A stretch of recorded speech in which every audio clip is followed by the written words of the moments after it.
আমি শেখ হাসিনা সশ্রদ্ধচিত্তে শপথ করিতেছি যে একাদশ জাতীয় সংসদ নির্বাচনে রাতের ভোটের কারিগর হিসেবে পরিচিত পুলিশ ক্যাডারদের অন্তত ৩৩ কর্মকর্তাকে চাকরি থেকে বাধ্যতামূলক অবসরে পাঠানো হচ্ছে।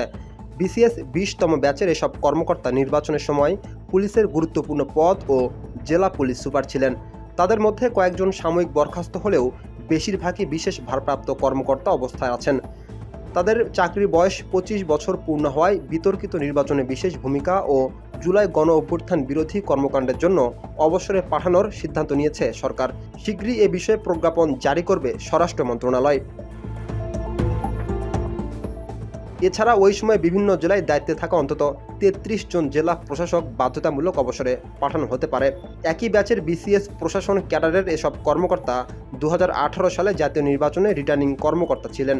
বর্তমানে তারা সবাই বিশেষ ভারপ্রাপ্ত কর্মকর্তা। জনপ্রশাসন মন্ত্রণালয় এ বিষয়ে প্রাথমিক প্রক্রিয়া শুরু করেছে।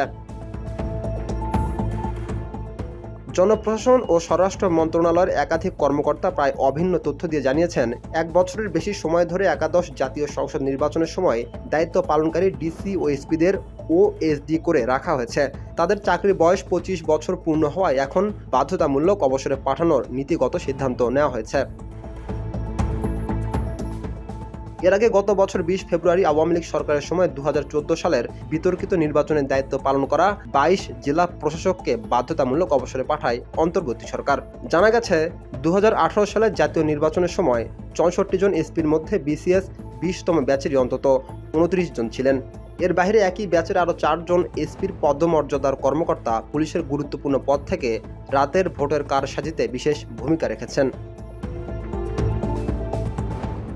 সরকারি চাকরির আইনে ৪৫ ধারায় বলা হয়েছে, চাকরির মেয়াদ ২৫ বছর পূর্ণ হলে সরকার চাইলেই কোনো কারণ দর্শানো ছাড়াই তাদের অবসরে পাঠাতে পারে।